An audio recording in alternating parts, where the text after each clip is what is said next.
Hello, listeners. Been wondering how you can help the show? Probably not. But here are 5 things you can do. 1. Subscribe. Support the show by clicking the subscription link in the show notes. 2. Review on iTunes, on our website, www.afraidofnothingpodcast.com, or on whatever app you listen to. 3. Donate. When you go to our website, click the cute coffee cup icon, or in the show notes, click the subscription link. 4. Share. Sharing really is caring. Tell your friends and even your enemies to check out the show. 5. Watch. Wait a minute, it's a podcast, not a movie. Actually, it's both. Check the show notes to find out where to watch the documentary. You can also rent it on Prime Video. That's it. Oh, one last thing. Enjoy this episode.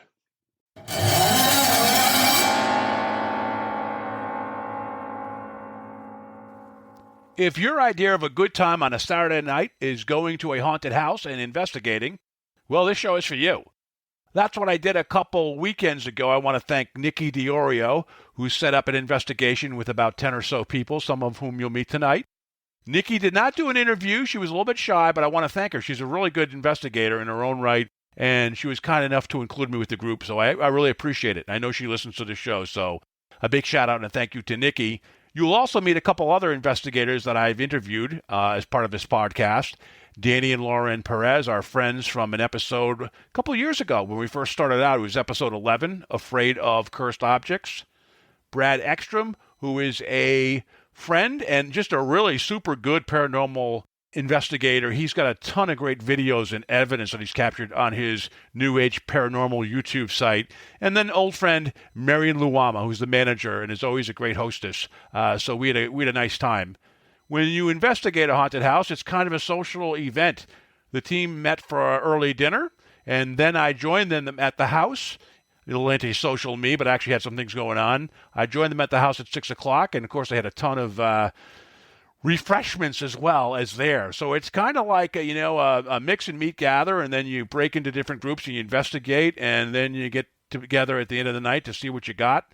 It was really nice. It was a really nice evening, and I had a lot of fun. So you will hear in this episode basically some EVPs I got from a Ghostbox app on my phone to kick it off, and then you'll meet some of the investigators and hear maybe not what they found during that evening, but some cool stuff about them from what they do and what their experience have been. So I think you're going to really enjoy this episode. So settle in and listen up.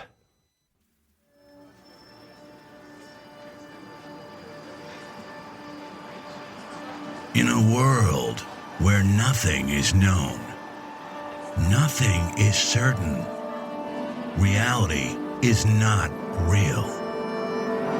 Wake up! Be afraid of nothing. I'm Bob Heskey. Robert. The host with the ghost. This is my podcast, based on my paranormal documentary, Afraid of Nothing. Each episode, we talk to people who see life and the afterlife through a different lens. Join me. Who is this large man? And what's he doing in our bedroom? As we lift the veil and open our minds to see beyond our eyes lie. This is Afraid of Nothing.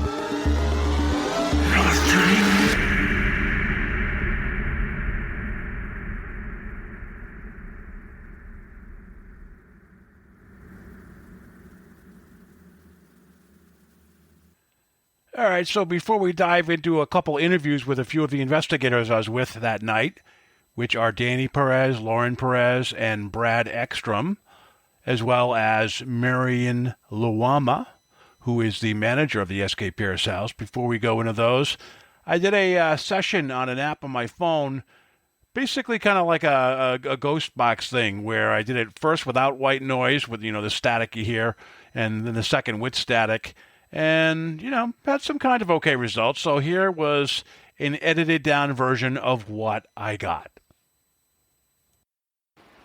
I am here in the S.K. Pierce house. I'm in the dining area because it's where it's the coolest. It's where I'm starting off the night while everyone else is exploring here. So I'm going to start the Necrophonic, which is an app on my phone with white noise, and let's see if we pick up anything. Hello, is anyone here?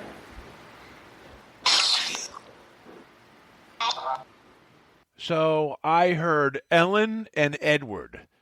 Ellen Pierce was the second wife of S.K. Pierce and 30 years his junior.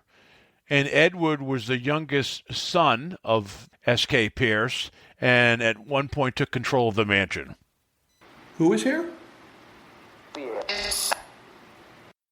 All right, I heard Stuart, who was the second son of S.K. Pierce, Sylvester Knowlton Pierce, and the brother of Edward. Are there any spirits here with me right now? Yes. Is there a room you'd like me to go to? Hello, that sounded like a child's voice. Was that Rachel? Hi, I'm good. How are you?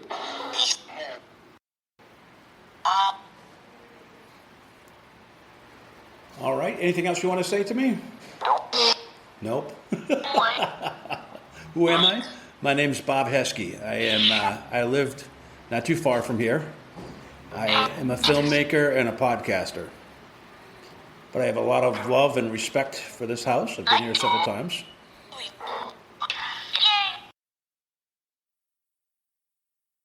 I'm going to try it with white noise. Hello, who's here?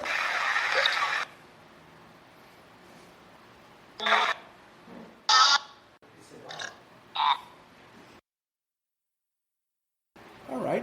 Can you identify the people in the room with you right here?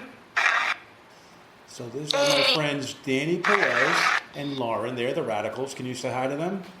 Hi.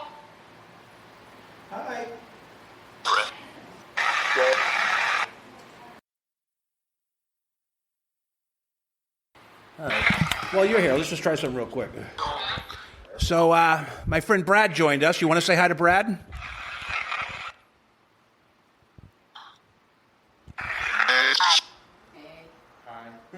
Hey, Brad's a celebrity now. Brad was on a TV show with some stuff he shot.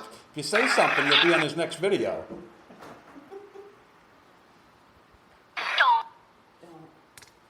You don't want to?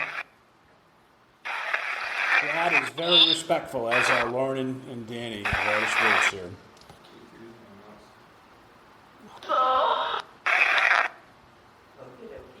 Yeah, right? Okay, our first interview is Danny Perez of the Radicals. Danny, as you may recall from prior episodes, gifted me an Afraid of Nothing Ouija board. He has a great store. They make great stuff. He and his wife, Lauren, who you'll hear after him, were on episode 11, Afraid of Cursed Objects. So, here's Danny. I am here with Danny Perez of the Radicals, and I'm here at the S.K. Pierce Mansion in Gardner, Massachusetts. Danny is leading a team of probably, it looks like 7 to 9 people on an investigation tonight. So Danny, is this your first time at this house? I think you've been here a few times, right? Been here a few times, yeah. What is your most memorable experience from the S.K. Pierce Mansion? Well, I'm a paraskeptic, so I've really never had anything happen. So, but the other people that are with me, they have stuff happen, and I get to enjoy it through them. And I'm hoping tonight will be that moment where it's like, oh my God, it happened. Yeah, that would be good. Danny was on an earlier episode with his wife, Lauren. It was on cursed objects. And so Danny is the guy that everybody brings their cursed objects to. They're in his house in the museum. They're going to be opening up a bed and breakfast. You want to talk about the bed and breakfast and when that'll be available? We were thinking about, for the past couple of years, finding the right property, and then we decided, you know what, it's taken too long. Let's just try it at our own place, and we'll start what we call the Dead and Breakfast. Oh, it's great. It's a great title. And basically, it's going to be in the spring of next year, we're hoping, and there'll be like 4 or 5 cottages outside that'll be themed. Like you'll have the Shining cottage and the Psycho cottage, and you could stay at various themed ones. And at the same time, the house is open 24/7. So if you want to come into the main house and go through the museum and pick stuff out and investigate, we got the house really cheap because the previous owner put a shotgun in his mouth and blew his brains out. So, if you want to talk to Pete, maybe he'll talk back. I don't know. Wow, that's incredible. Yeah, you've got a lot of cool things in there, and I know you just picked up one recently. Let's talk about that a little bit, that call you got late at night and someone wanted you to get something right away. Well, you were at work, actually, because you worked the night shift. Yeah, I work the graveyard shift in healthcare, and I get a phone call, and I'm thinking to myself, there's no good phone calls at 3 a.m. So I'm like... no good ones, anyway. That's what I'm saying. There's no good phone calls. So I pick it up, and it was someone that needed help, wanted me to come right then and there, and I said, I'm sorry, I'm at work. And I'm alone. There's no way I can go, but I can be there in the morning. Yeah, ended up going. It was a piece that was found in a hidden small pantry doorway, and it was an old ironing board from the late 1800s. This psychic, using psychometry, picked up that this woman would take these child's hands and put them on it with an old iron, the kind that you would put on a stove to heat up. Pre-electric, and just repeatedly burn his hands, and you could see where that iron was placed at the same spot over and over and over again. It's charred. When I brought it home, Lauren, she almost threw up when she just from feeling the energy or whatever, and I was like, really? Because I don't feel anything. Yeah, you're one of those amazing guys. You probably are around a lot of paranormal activity, but you probably vibrate at such maybe a higher level or a good level. It doesn't affect you where it affects other people. That's possible. I don't know. I had someone tell me that, because of the First Nation blood, I'm a protector. And I don't know. The way I look at it is I don't have to believe in it as long as the people that we're helping can sleep at night. Yeah. I heard from that family. They left. When they called me that night, they left. They went to a hotel. And after the item was removed, they wouldn't go in the house to remove it when I went in there. When it was removed, everything's been fine ever since. And beyond that first night, how's your dog? You react to it, or your wife? Actually, we haven't brought it in the house yet. It's still in the garage. Oh, okay. Because we're doing renovations and stuff like that. There's just no room in the house. Yeah. There's literally paths to get to different rooms. Yeah. What's your dog's name again? It's Bella Lugosi. Bella Lugosi. That's right. Perfect name. Yeah, and Bella has reacted negatively to a few things, right? Only one.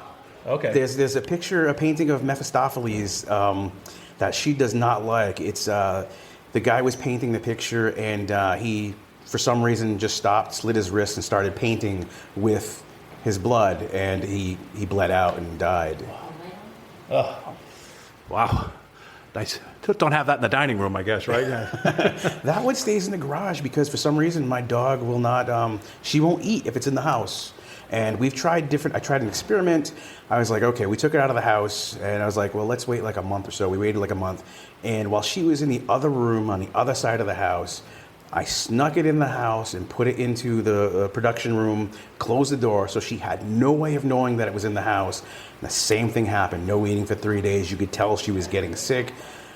And Lauren's like, there's an attachment to it. There's something spiritual to it. It's bad. It's bad mojo. And me being scientific, I'm like, well, maybe she smells the blood.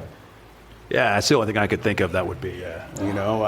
Maybe there is a detachment. I don't know, but it's safe.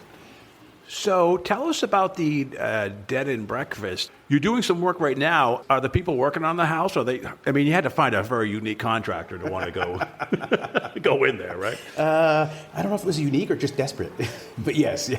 Yeah, when we had the assessor come in, that was an interesting thing because they were just like, there's a warning on the door. What is this serious possessed items? And I was like, we just have to put that there because we had someone come in that had no idea and they ended up fainting. Just a warning, a precursor to what's, the kitchen is normal when you first walk in. It's like in a country kitchen. And then you hit the parlor and there's jars with human brains and there's a casket and it just goes on and on and on. Yeah. You need kind of an exit door in there so people know where to run out when they walk into there. Yeah, right. You've been to the S.K. Pierce house a couple times. Yep. Beautiful place. They're getting ready to open this, I think, September 15th. This is the end of August that we're talking right now. I know you just kind of do things, but when you do an investigation with your team, what's your plan? Or you just kind of wing it when you get there, whatever you feel is right? We don't usually do this kind of investigations. We usually do mostly in residential and things like that. So when it comes to this, we're just kind of winging it, see what happens. We all have different ways of doing things, and I enjoy the diversity because it's I don't believe there is one certain way to, communicate, or because if there was, we'd have an answer if it's real or truth. And until that day, let's just whatever it takes. Yeah, we're going to use the good old-fashioned tools. You cannot bring in an Ouija board to the S.K. Pierce Mansion with good reason because, the people spent a lot of time renovating the house, and they really created a good karma with a lot of the spirits. But there are 2 to 3 at least portals in this place, and you don't want to summon in anything bad. So they do not allow Ouija boards, which makes sense. But it is a beautiful place to investigate, and we're going to do it tonight. Danny, thank you for inviting me, and we will clock in maybe later and just see what we found, okay? Awesome. Thank you. And now, as promised, here is Danny's wife, Lauren, the other half of the Radicals. And by the way, their website is www.theradicals.org. And Radicals is spelled Radikals. All right, here's Lauren. I am here with Lauren Perez of the Radicals. Lauren, welcome. Nice to see you. Nice to see you again. So tell us about your paranormal investigative group. What's it called? Mascon Paranormal. And how long have you run that? We've been together since August of 2015. Excellent. We are at the S.K. Pierce house tonight, but you actually right down the road at Winchendon, there was a site you went to, and you will never go there again. You want to tell us about that place and what happened? We were at the Murdoch Whitney house, and the Isaac Morse house is next door. We went into the Isaac Morse house. I went in cold. I didn't want to know anything that was going on or what has happened in the house. And we went up to the bedrooms on the 3rd floor. Instantly did not feel well. My head was hurting me. Did not feel comfortable. So we left, went downstairs, and we were about to go into the basement. I stopped, looked down the stairs, and said, yeah, I don't want to go down there. I ended up going down, and I got about a quarter of the way in the basement, and I fell over into the foundation and almost vomited. Were you pushed, or was it nausea that made you weak in the knees? It was nausea. It was, I was dizzy. I did not feel well at all. My daughter ended up taking me upstairs into the little kitchen that's up there, and I cried. I felt like something was being ripped away from me, like a mother who couldn't get to a child. So we went and we found out from the caretaker that there was a suicide up on the 3rd floor with a gunshot wound. There was a hanging in the basement, and also in the basement, the former doctor who owned the house at the time was doing backwoods abortions. Are you an empath? Is that how would you classify yourself? I'm sensitive. I do feel a lot of things, like with different people. I can walk up to someone saying, "You okay today?" So maybe on the empathic. Yeah, we should let the audience know. As I mentioned talking to Danny earlier, this is a woman who lives in a house with a bunch of cursed items, so she's not usually queasy. It takes a lot to kind of upset her or get her off her game a little bit. So whatever that was there had to be pretty powerful that night. Did anybody else feel it, or was you the one that it affected the most? It affected my nephew as well. He actually came upstairs from the basement and was like, "Auntie, my throat hurts." And he had felt the hanging part of it. Wow. When did you visit was it the Murdoch Whitney house or the Isaac Morse house across the street? Which it was the Isaac Morse house? Was that the one that was the strongest one? Yes, Isaac Morse. Which one has a toy? Because Winchendon is known for toys and rocking horses, toy horses. Was it that one? It's the Isaac Morse house. They have a museum in there, and it has all kinds of rocking horses. It's actually really nice. Yeah, and a lot of creepy dolls too, right? Upstairs? Oh, yeah. Yeah, it's a bed and breakfast now, by the way, too. People can stay overnight, which is crazy, which won't be you. Won't be me. So people who don't want to go that could go to Dead and Breakfast, which you and Danny are working on, and you expect it to be up, you think, by the end of the year, or what's your plan for that? I believe it's going to be September of 23. Okay. We're in the midst of renovations right now, which is horrible. Oh, yeah. But it's going to be wonderful. Yeah, what's going to make your overnight stay very interesting is the museum. I mean, they'll have access to the museum. There's a lot of great items in there, and it's a legit museum with a tremendous amount of stuff.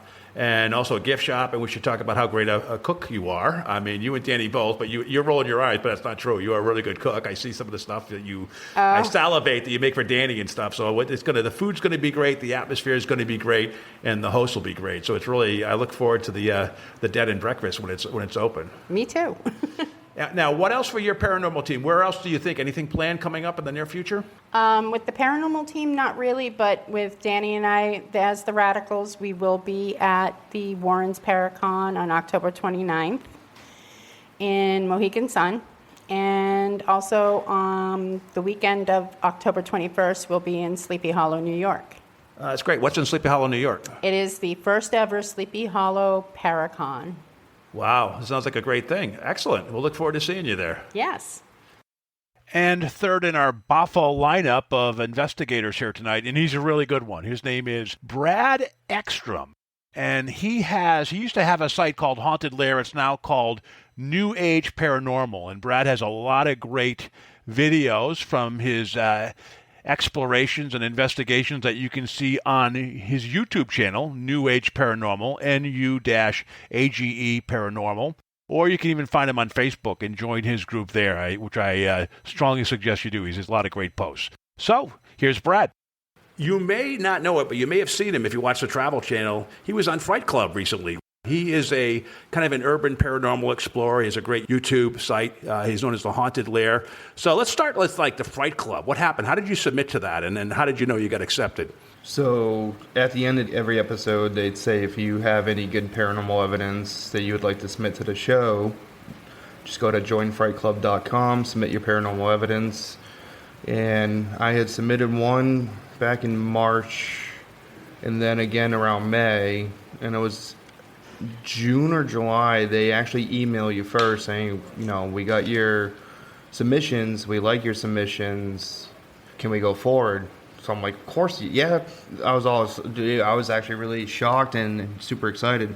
So after they email you, they set up a time to actually call you, one of the producers, and they talk to you, basically do a quick interview over the phone, and if they like how it goes, they actually set you up for a practice Zoom one to see if you're shy on camera or not. And if that goes good, they set you up for the final recording, which is actually talking to Jack Osborne and the Ghost Brothers about your paranormal evidence. Basically, it's a Zoom call where you're up on the TV. They're in their little kind of studio setting, and they introduce it, and they bring you up. That's a Zoom call, correct? Yes, it was all done via Zoom. It is kind of, I want to say, it's not, I don't want to say it's fully prescripted, but the one that's going to be presenting your evidence kind of already knows the questions to ask you, so that way when you get on, you already know the questions as well, so you're not stuttering, you can have fluid answers. They try to keep the process as smooth as possible, so the only one that knew was the one that presented my evidence, Juan, I think. So he knew it, but Jack and them, they don't know it, so it's kind of prescripted to an extent. And how many takes did you do to get it right? Just one take. They have the guys prep. They talk about it like you see in the TV show where they were cracking jokes or whatever, and then they bring you on, and then if they have any experts that can kind of go along with your evidence, they'll bring the expert on as well. That's great. So they can watch it on the Discovery Channel, or if they're lucky enough to catch it on a rerun on Travel Channel, correct? That's the places where they can see it? I guess Hulu actually has Fright Club too, a couple days after the episode airs. So if you have Discovery Plus or Hulu, season 2, episode 3 was my episode. Congratulations. You were very smooth on that. So we're at the S.K. Pierce house. You've been here a lot. You're good friends with Mary Luama. In your time investigating here, I know that you've had a couple times, because I've seen it on Facebook. We see each other's posts and stuff and say, crazy night with Brad. Was there one night in particular that was really crazy with the evidence that you got? So I don't have this moment on video. It's one of those ones where I wish I did, but it's one of those you just got to live it to experience it type one. So I was here with a group, Andrew, his mom, his aunt, his brother Brian, and Marion had asked me to come along, bring some of my gear, to have a good time or whatever, have a good night.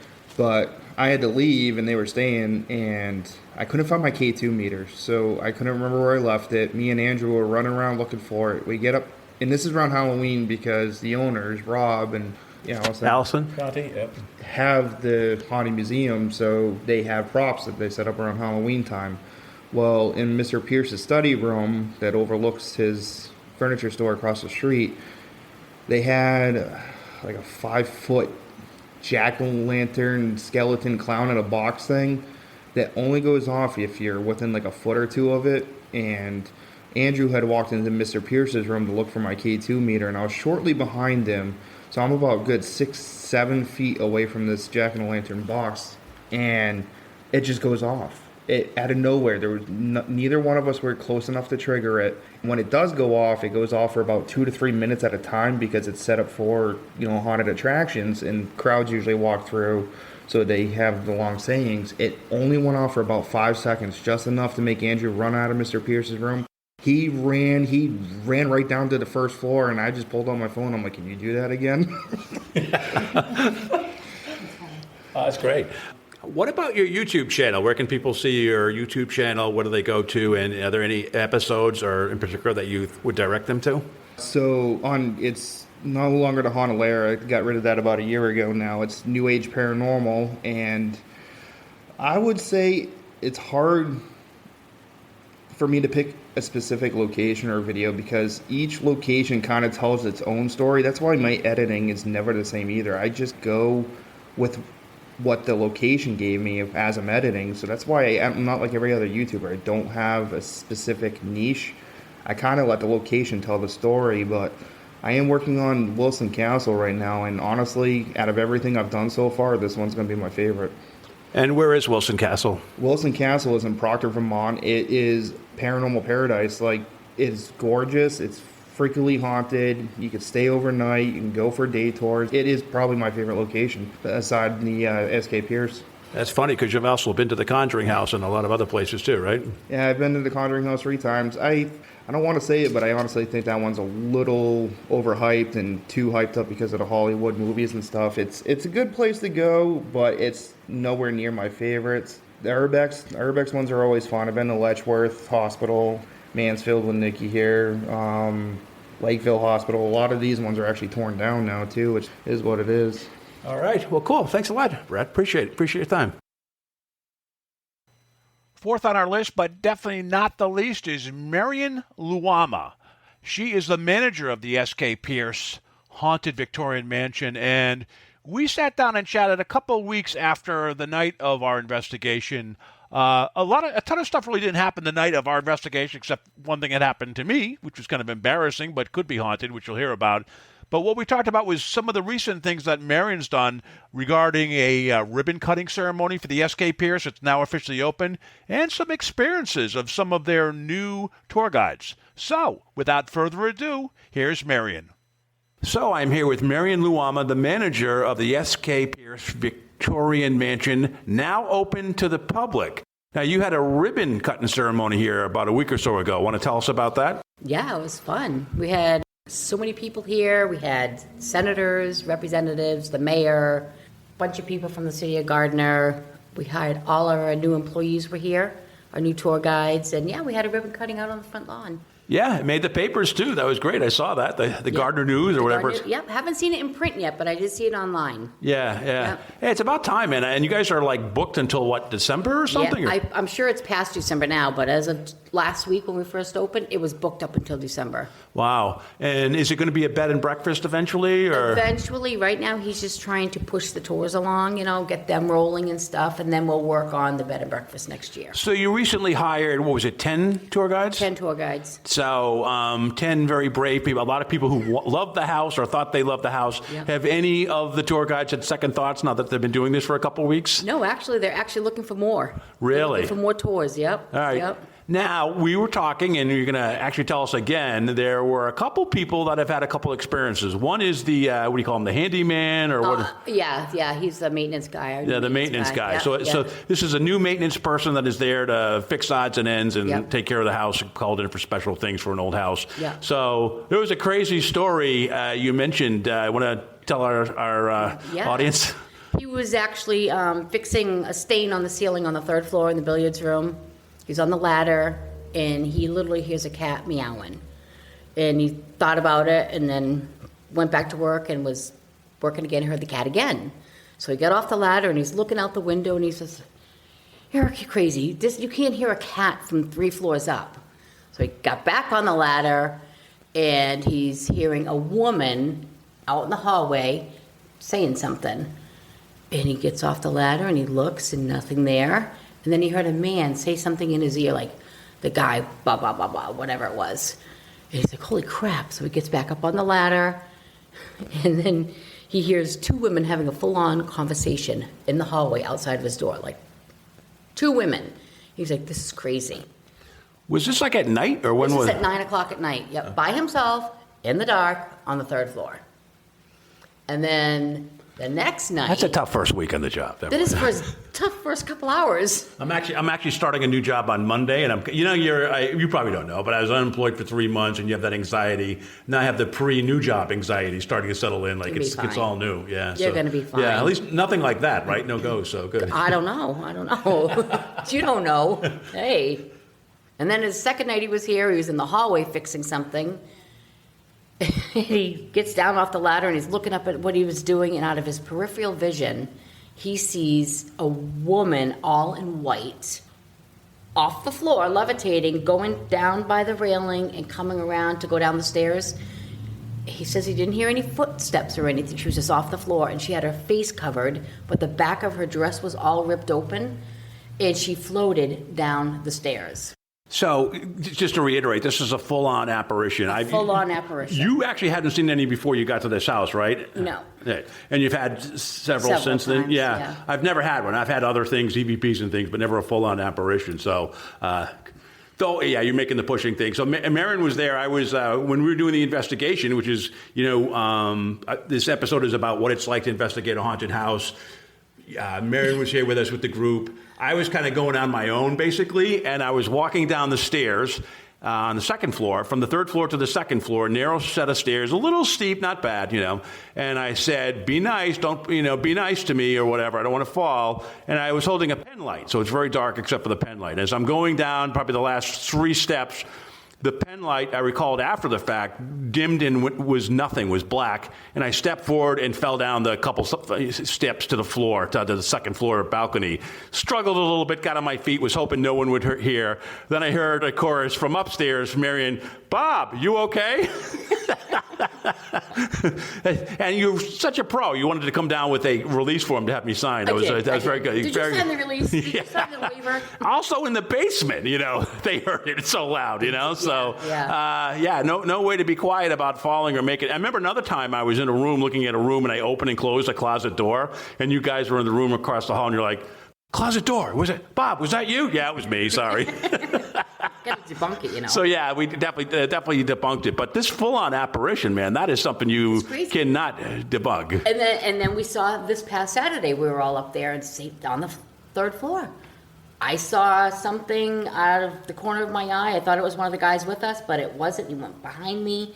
And at the same time, my friend Megan goes, oh my God, I saw the same thing. Did she see it out of the corner of her eye? No, or she saw it head on. Wow. Yeah. She said it was behind me for a good 5 minutes, just standing there, but she thought it was the 3rd man in the room, but there was only 2 men in the room with us. Yeah. She thought it was a 3rd person or 3rd man. Was this on the 2nd floor or 3rd? Third. In the big long servants room. Ah, the one that's going to be rented out to a person who's going to live there.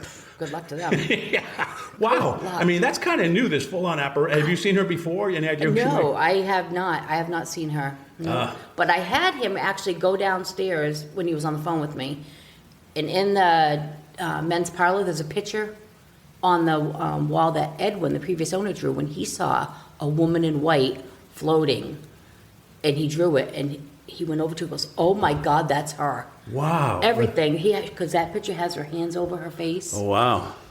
You think it's the one that was up on the 3rd floor that when we did the movie, I remember the movie, Brad went into a room and a woman was crying in the corner because she had lost her child. You think it might be that? I bet you it's her. Yeah, interesting. I mean, I can't say, but we don't know her name, but she was a servant who had a baby, abortion or whatever, a miscarriage or something, lost her child. We don't know the exact circumstances, so we won't say it, but probably wasn't the most... politically correct circumstances. Probably not. Probably not. Yeah, I remember because Brad really felt her in a corner, crouching and in tears. And if she's showing herself now, that's amazing. Wow, that's crazy. But I wonder, is it so active right now because we've got all new people coming in? Yeah. And Eric's doing some more work upstairs, and next Monday, the basement starts. Really? They're going to put French drains around the whole basement, and wow. All that digging is going to... Oh, yeah, definitely. That's going to be... That's going to be fun, right? Yeah, right in time for Halloween. That's good. That's true. It's actually a couple weeks before Halloween, so that's good. What do you guys have planned for Halloween for this place? Well, I'm going to be giving out candy out front, of course, but he booked 4 tours. I'm working all of them. A 5 o'clock, a 7 o'clock, a 9 o'clock, and 11 o'clock. Oh. We'll do, I think the last one is going to be a flashlight tour. Flashlights only. Well, I don't know. I might have to put the lights on. Yeah, I bet you should put the lights on. Use me as the... Are you going to join us? The poster child. Hey, I'll come. I'll just stay on the first floor, though. No. Or have a person behind me if I go upstairs. There you go. Push you along. Push me along or in front of me to catch me. So, yeah, that's one of those, that happens. It's like, I just thought right away at first it was just me being, you big oaf, you fell down. But my ankle didn't give out. But then I thought about it, I was like... And I think even you prompted me, and I think just to jog your memory, didn't Brad say on one of the Echo Vox or something, it said push or something? Yes, it did. It did that night, yep. And when was that? Did he say It was after, it was right after you fell. Really? Right after, yep. Oh, yeah, wow. He was in the hallway and it was, yes. Yeah. So I know we tried a couple things that night. We did the Estes method, which for those at home that don't know, you take one person, they have a blindfold on, and they are, they have their ears covered so they can't hear, headsets over their ears, and they listen to a spirit box while those around them ask questions. The person who does it cannot hear the questions, but yells out loud what they hear, So, on the spirit box, yeah. On the spirit box. So I did that. So where we did it was on the first floor, right by the bottom of the stairs where there's a lot of activity. There's a portal. So we, whether smartly or stupidly, did that. Okay, and then a phone call interrupted. It was actually interrupted. It was Rob Conti, the owner. So not an interruption, Rob. So we will pick it up from after the phone call. So the Estes method, when we were doing that, Lauren Perez tried and then she stopped doing it. Do you remember why she stopped? Was she feeling weird or something? She did it for a long time, though. Wasn't she under for a while? And then she just I'm done. Yeah. And then I think she came back on. And Danny Perez, her husband, who's usually fearless, didn't do it that night. So he was too busy walking around. Yeah, he was very good walking around getting stuff. So that night there wasn't a ton of stuff besides me falling down, which I guess could be something, But like I said, the past couple of weeks, your tour guides have had some experiences, which is what they wanted. Are there any other experiences that a tour guide has had besides the... You know what? Not that I know of. They haven't said anything on the Facebook page, so... Yeah. Just the one... Well, it's only been like 3 nights. Yeah, full-on apparition. That is really something. All right, so looking forward, how do people book a room? Or, they're going to have to wait a couple months. Yeah, you're going to have to wait until next year. The cities... You got to wait for that. It's a totally different set of rules when it comes to people spending the night. Yeah. So right now we're open for tours. Yeah. But you're just going to have to go onto the Victorian website and watch for it. Yeah. But if you want to book a tour, go on the Victorian website, go into tours, hit the calendar, and you can book it. Cool. Well, Marion, thank you very much for your time today. It's excellent. And this place, as always, looks awesome. I'm glad it's open to the public. And, wow, full-on apparitions. Hope I see one at some point. Yeah, I hope you do, too. Okay, well, that's a wrap. And in case you're interested, the website for this great venue is www.skhauntedvictorianmansion.com. I know that's a lot of letters to type, but it'll be worth it. So go to www.skhauntedvictorianmansion.com to find out some cool facts about this place, maybe shop and get a souvenir, and book a room and experience it for yourself. Also, the opening disturbing bow sound at the beginning of this episode is courtesy of Zapsplat.com. www.zapsplat.com.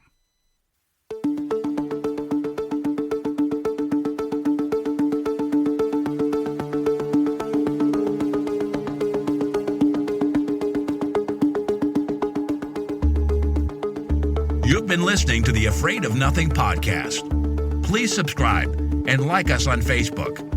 Until next time, stay scared.